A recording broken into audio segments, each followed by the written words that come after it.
Betting apps కేసులో ED ముందుకు actor Prakash Raj రాబోతున్నారు. ప్రకాష్ రాజ్ విచారణకు హాజరయ్యారు. జంగిల్ రమ్మీ యాడ్ లో యాక్ట్ చేశారు, దాన్ని ప్రమోట్ చేశారు. ప్రకాష్ రాజ్ 10 రోజుల క్రితమే ప్రకాష్ రాజ్ కు ఈడీ నోటీసులు జారీ చేసింది. మొత్తం 36 బెట్టింగ్ యాప్స్ ప్రమోట్ చేసిన సెలబ్రిటీస్ కు ఈడీ నోటీసులు జారీ చేసింది. ఈ నేపథ్యంలో తెలంగాణ పోలీసులు ఎఫ్ఐఆర్ నమోదు చేసి దాని ఆధారంగా ఈడీ కేసు నమోదు చేసి దర్యాప్తు చేస్తుంది.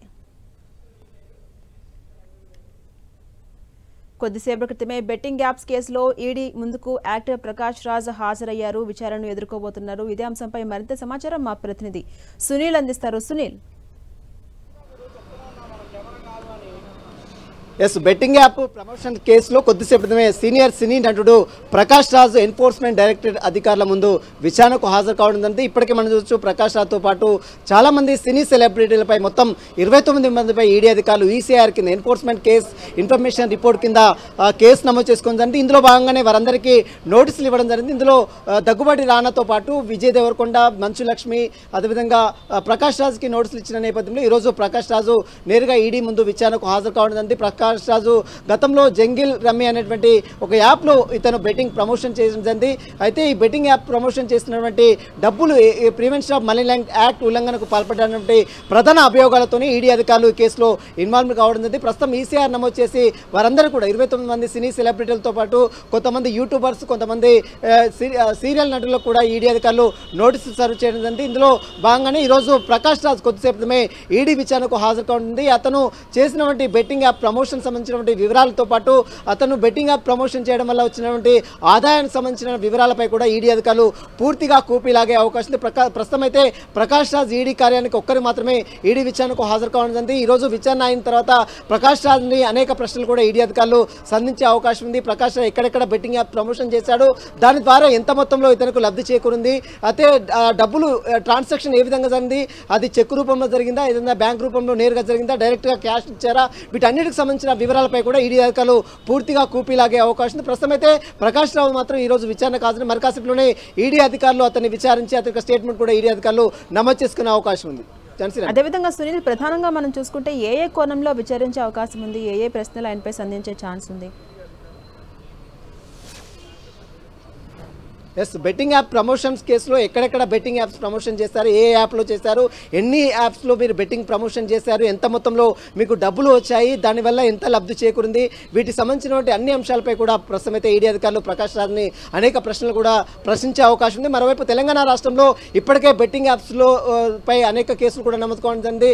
హైదరాబాద్ కమిషనరేట్తో పాటు సైబరాబాద్ కమిషనరేట్ పరిధిలో నమోదైనటువంటి కేసుని బేస్ చేసుకొని ఈడీ అధికారులు ఈసీఆర్ కింద ఎన్ఫోర్స్మెంట్ కేసు ఇన్ఫర్మేషన్ రిపోర్ట్ కింద ఈడీ అధికారులు కేసు రిజిస్ట్రేషన్ చేసుకుని వారందరూ కూడా నోటీసులు సర్వ్ చేయడం. ఇందులో భాగంగానే దగ్గుబాటి రానాతో పాటు ఈ హీరో విజయ్ దేవరకొండ ఆగస్టు 11వ తేదీన మరొకసారి ఈడీ విందు హాజరు కావాలని కూడా నోటీసులు సర్వ్ చేసింది. ఎందుకంటే ముందస్తుగా ఇచ్చినటువంటి నోటీసులో తాము ముందస్తుగా ఉన్నటువంటి బిజీ షెడ్యూల్ వల్ల విచారణకు హాజరు కాలేకపోతున్నామని హీరో దగ్గుబాటి రానాతో పాటు విజయ్ దేవరకొండ ఈడీ అధికారులకు మెయిల్ ద్వారా సమాచారం అందించిన నేపథ్యంలో ఆగస్టు 11వ తేదీన వారి విచారణకు హాజరు కావాలంటూ కూడా ఇప్పటికే ఈడీ అధికారులు మరొకసారి వారికి నోటీసు సర్వ్ చేసింది. మరోవైపు ప్రకాష్ రాజ్ ఈ రోజు ఉదయం 11 గంటల ప్రాంతంలో ఈడీ విచారణకు హాజరు కావాలని గత 10 రోజుల క్రితమే ఈడీ అధికారులు నోటీసులు సర్వ్ చేసింది. మొత్తం 36 బెట్టింగ్ యాప్స్లో ప్రమోషన్ చేసినటువంటి వారందరూ కూడా ఈడీ అధికారులు నోటీసులు సర్వ్ చేసింది.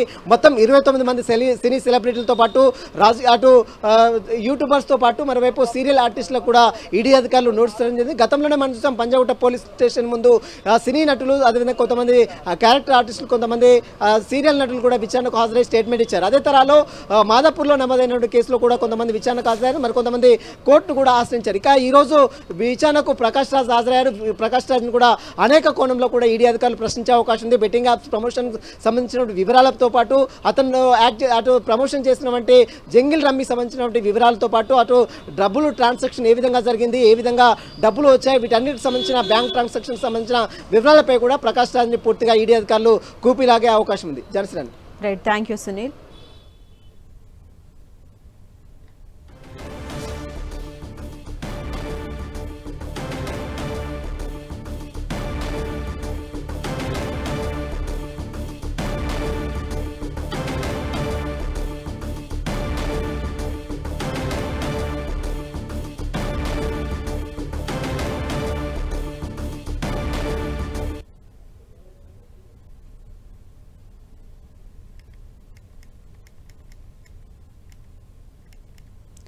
బెట్టింగ్ యాప్స్ కేసులో ఈడీ ముందుకు హాజరయ్యారు.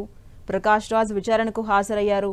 జంగిల్ రమ్మి యాడ్లో యాక్ట్ చేసి ప్రమోట్ చేసిన ప్రకాష్ రాజ్ 10 రోజుల క్రితమే నోటీసులు అందుకున్నారు. అయితే మొత్తం 36 బెట్టింగ్ యాప్స్ ప్రమోట్ చేసిన పలువురు సెలబ్రిటీస్ కి కూడా ఈడీ నోటీసులు జారీ చేసింది. ఆ విధంగా తెలంగాణ పోలీసులు ఎఫ్ఐఆర్ నమోదు చేశారు. దాని ఆధారంగా ఈడీ కూడా కేసు ఫైల్ చేసి విచారణ చేస్తోంది. అందులో భాగంగా ఇవాళ యాక్టర్ ప్రకాష్ రాజ్ ఈడీ ముందుకు హాజరయ్యారు. అయితే ఆయనపై ఏ విధమైన ప్రశ్నలు సంధిస్తారు అనేది కూడా కొంత ఇంట్రెస్టింగ్ గా మారింది. ఆయన విచారణ ఎదుర్కోబోతున్నారు.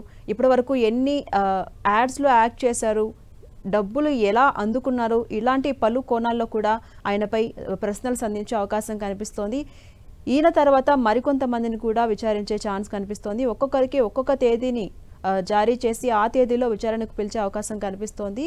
ఈ బెట్టింగ్ యాప్స్ కేసులో ఇప్పటికే పలువురు ఇన్ఫ్లుయెన్సర్స్ పై కావచ్చు, సీరియల్ యాక్టర్స్ కావచ్చు, హీరోలు హీరోయిన్ల మీద కూడా కేసు ఫైల్ చేశారు. ఒక్కొక్కరిని విచారించుకుంటూ ముందుకెళ్తోంది ఈడీ.